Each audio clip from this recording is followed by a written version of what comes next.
పెద్దలు గౌరవనీయులు ఈ కార్యక్రమానికి ముఖ్య అతిథిగా వచ్చేసినటువంటి మా అభిమాన నాయకుడు అన్నమయ్య జిల్లా వైఎస్ఆర్ కాంగ్రెస్ పార్టీ రథసారథి రాజంపేట ఎమ్మెల్యే శ్రీ ఆర్యపాటి అమర్నాథ్ రెడ్డి గారి తమ్ముడు మా అభిమాన నేత అనిల్ కుమార్ రెడ్డి అన్నగారికి, అలాగే ఈ రెండు మండలాల నుంచి సుండుపల్లి వీరపల్లి మండలాల నుంచి విచ్చేసినటువంటి నాయకులకు, అలాగే నందలూరు మండలం నుంచి విచ్చేసినటువంటి మన వైఎస్ఆర్ కాంగ్రెస్ పార్టీ సైనికులందరికీ కూడా హృదయపూర్వక అభినందనలు తెలియజేస్తా ఉన్నాను.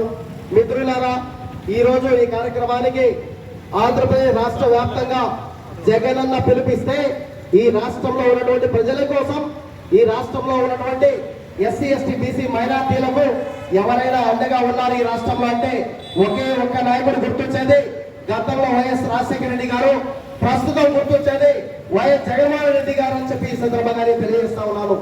ఈ రోజు రాష్ట్రంలో ఉన్నటువంటి ఎంతో మంది నిరుద్యోగ యువత ఎంటెక్ బీటెక్ చదివి బిఎడ్ చదివి టెట్ రాసి ఈ రోజు డిఎస్సి ఉద్యోగం కోసం పోతే ఈ రోజు అంగడిలో సరుకులాగా ఈ రోజు ఎస్సీ ఎస్టీ బీసీ మైనార్టీ విద్యార్థుల యొక్క కడుపు కట్టి ఈ రాష్ట్రంలో ఉన్నటువంటి విద్యాశాఖ మంత్రి నారా లోకేష్ గారు, పవన్ కళ్యాణ్ గారు, చంద్రబాబు గారు ముగ్గురు కలిసి ఈ రోజు అంగట్లో వస్తువులాగా ఈ రోజు ఉద్యోగాలను అమ్ముకొని మా ఎస్సీ ఎస్టీ బీసీ మైనార్టీ విద్యార్థుల యొక్క కడుపు కట్టాలని చెప్పి ఈ సందర్భంగా నేను తెలియజేస్తా ఉన్నాను. అంతేకాదు మిత్రులారా, ఫీజు రియంబర్స్మెంట్ ను ఇప్పుడు దాకా విడుదల చేయలేదు. జూన్ స్టార్ట్ అయిపోయింది, ఆగస్టు మొదలైంది. ఈ రాష్ట్రంలో దాదాపు 20 నుంచి 30 లక్షల మంది నిరుద్యోగ యువత ఈ రోజు చదువుతా ఉన్నారు. ఇంటర్ చదువుతా ఉన్నారు, డిగ్రీ చదువుతా ఉన్నారు, బీటెక్ చదువుతా ఉన్నారు, ఎంఎస్సీ చదువుతా ఉన్నారు, పెద్ద పెద్ద ఫార్మసీ కోర్సులు చదువుతా ఉన్నారు. అయినప్పటికీ కూడా విద్యాశాఖ మంత్రి నారా లోకేష్ గారికి చీమ కుట్టినట్టు కూడా లేదని చెప్పి ఈ సందర్భంగా నేను తెలియజేస్తా ఉన్నాను. ఈ రోజు 30 లక్షల మంది విద్యార్థుల యొక్క పాపమే మీకు శాపమై తగులుతాది. ఇప్పటికీ కూడా ఫీజు రియంబర్స్మెంట్ విడుదల చేయలేదు. ఇప్పుడే పెద్దలు మాట్లాడినట్టు మీకు చిత్తశుద్ధి ఉంటే మీరు శ్వేతపత్రం విడుదల చేయాలని చెప్పి నేను డిమాండ్ చేస్తా ఉన్నాను. మీరు నిజమైన పాలన అందిస్తా ఉంటే ఈ రోజు డిఎస్సి ఉద్యోగాల పైన శ్వేతపత్రాన్ని మీరు విడుదల చేయాలి. ఆంధ్రప్రదేశ్ రాష్ట్రంలో ఉన్నటువంటి ప్రజలకు సమాధానం చెప్పాల్సినటువంటి బాధ్యత మీ పైన ఉందా లేదా అని చెప్పి నేను అడుగుతా ఉన్నాను. మరి ఈ రోజు సిబిఐ ఎంక్వైరీ ఎందుకు వేయడం లేదు? ఈ రోజు ఒక్కటే చెప్తా ఉన్నాం, సిబిఐ ఎంక్వైరీ వేస్తే మీ యొక్క ఆగడాలు బయటపడతాయి, మీ అవినీతి బయటపడుతుంది, మీరు జైలుకి వెళ్తారనే భయం మీలో ఉందని చెప్పి ఈ సందర్భంగా నేను తెలియజేస్తా ఉన్నాను. వదిలే ప్రసక్తే లేదు. జగనన్న ముఖ్యమంత్రి అయిన తర్వాత సిబిఐ ఎంక్వైరీ చేస్తాం. డిఎస్సి నిరుద్యోగులకు ఎవరైతే అన్యాయం చేశారో ప్రతి ఒక్కరు జైలుకి వెళ్ళడానికి మీరు సిద్ధంగా ఉండాలి అని చెప్పి ఈ సందర్భంగా నేను తెలియజేస్తా ఉన్నాను. రాబోయే రోజుల్లో జగనన్న నాయకత్వాన్ని ఆంధ్రప్రదేశ్ రాష్ట్ర వ్యాప్తంగా బలపరుస్తాం. ఎస్సీ ఎస్టీ బీసీ మైనార్టీలను చైతన్యం చేస్తాం. నిజంగా చెప్పాలంటే జగన్మోహన్ రెడ్డి గారి నాయకత్వంలోనే ఈ రోజు శ్రీకాకుళం నుంచి చిత్తూరు వరకు తీసుకుంటే ఎస్సీ ఎస్టీ బీసీ మైనార్టీలతో పాటు రైతులతో పాటు నిరుద్యోగులతో పాటు అన్ని వర్గాల ప్రజలకు జగన్మోహన్ రెడ్డి గారి నాయకత్వంలోనే అన్ని సంక్షేమ పథకాలు అందాయని చెప్పి ఈ సందర్భంగా నేను తెలియజేస్తా ఉన్నాను.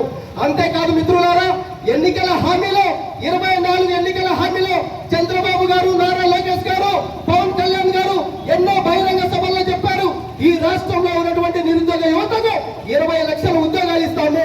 ఏ నిరుద్యోగి కూడా భయపడాల్సినటువంటి అవసరం లేదు, మీకు నేనున్నాను, ఒక అన్నగా ఉంటానని చెప్పి పవన్ కళ్యాణ్ గారు, నారా లోకేష్ గారు, చంద్రబాబు గారు చెప్పి ఒకవేళ ఉద్యోగం రాకుంటే ప్రతి నిరుద్యోగ వ్యక్తికి 3,000 రూపాయల నిరుద్యోగ భృతి ఇస్తానని చెప్పి చెప్పిన మాట వాస్తవమా కాదా అని చెప్పి అడుగుతా ఉన్నాను. మరి నిరుద్యోగ భృతి ఏమైంది?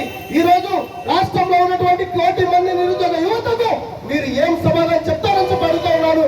ఇప్పుడు నిజంగానే ఎంఏ చదివాను, మళ్ళీ లా చదివాను, బిఎడ్ చదివాను. ఇప్పటికీ చంద్రబాబు గారు, నారా లోకేష్ గారు, పవన్ కళ్యాణ్ గారు దాదాపు 80,000 రూపాయలు నాకు బాకీ ఉన్నది వాస్తవా కాదా అని చెప్పి నేను అడుగుతా ఉన్నాను. నేను అర్హుడా కాదా అని చెప్పి నేను అడుగుతా ఉన్నాను. ఎంటెక్ చదివి బీటెక్ చదివిన విద్యార్థులు ఈ రోజు రాష్ట్రంలో 1 కోటి మంది ఉంటే మరి ఎన్ని వేల రూపాయలు మీరు చెల్లించాలి? నిజంగా రాబోయే రోజుల్లో జగనన్న నాయకత్వంలో సుప్రీంకోర్టు మెడలు వంచి అయినా మిమ్మల్ని సుప్రీంకోర్టులో అయినా ముద్దాయిలుగా నిలబెడతామని చెప్పి ఈ సందర్భంగా నేను తెలియజేస్తా ఉన్నా. ఈ విధంగా రాబోయే రోజుల్లో జగనన్న నాయకత్వాన్ని బలపరుస్తూ ఈ రోజు 175 నియోజకవర్గాలు 25 పార్లమెంటులో జరుగుతున్నటువంటి దీక్షా కార్యక్రమాలకు ఉద్యమాలకు శ్రీకారం చుట్టారు. ఈ ఉద్యమాలకు శ్రీకారం చూసి ఈ రోజు నారా లోకేష్ గారికి, పవన్ కళ్యాణ్ గారికి, చంద్రబాబు గారికి నిద్ర పట్టడం లేదని చెప్పి ఈ సందర్భంగా గిరిజన ప్రాంతాలకు వెళ్తారు, ఫోటో దిగుతారు, అన్న ఎమ్మెల్సీ గారు ఫోటో దిగుతారు. గిరిజన ప్రాంతాల్లో చూస్తే మా గిరిజన బిడ్డల యొక్క జీవితాలు ఆగమైనాయి. మాకు రోడ్లు లేవు, మంచినీరు లేదు, ఉద్యోగాలు లేవు, వైద్యం లేదు, విద్య లేదు. మా గిరిజన బతికేంటి ఆంధ్రప్రదేశ్ రాష్ట్రంలో అని చెప్పి గిరిజన ప్రధాన కార్యదర్శిగా నేను అడుగుతా ఉన్నాను నారా లోకేష్ గారిని. మిత్రులారా, జగనన్న నాయకత్వాన్ని బలపడతాం. రాబోయే రోజుల్లో జగనన్నని 2029లో జగనన్న నాయకత్వాన్ని బలపరిచి ముఖ్యమంత్రిని చేసి ఈ రాష్ట్రంలో ఉన్నటువంటి అన్ని వర్గాల ప్రజలకు న్యాయం చేసే విధంగా మనమందరం పోరాడాలని చెప్పి ఈ సందర్భంగా నేను పిలుపునిస్తూ ఉన్నాను. అంతేకాదు, ఈ కార్యక్రమానికి పెద్ద ఎత్తున తరలి వచ్చినటువంటి మన రాజంపేట నియోజకవర్గ కుటుంబ సభ్యులందరికీ, ఆకేపేట మన్నారెడ్డి గారి కుటుంబ సభ్యులందరికీ, మిత్రులందరూ నాయకత్వంలో విచ్చేసినటువంటి యువతకు, నిరుద్యోగులకు, మీడియా మిత్రులందరూ కూడా ధన్యవాదాలు తెలియజేస్తూ జై జగన్, జై జగన్, జై జగన్, జై జగన్. నారా లోకేష్ వెంటనే, నారా లోకేష్ వెంటనే నారా లోకేష్ వెంటనే. రాజీనామా చేయాలి. Thank you so much.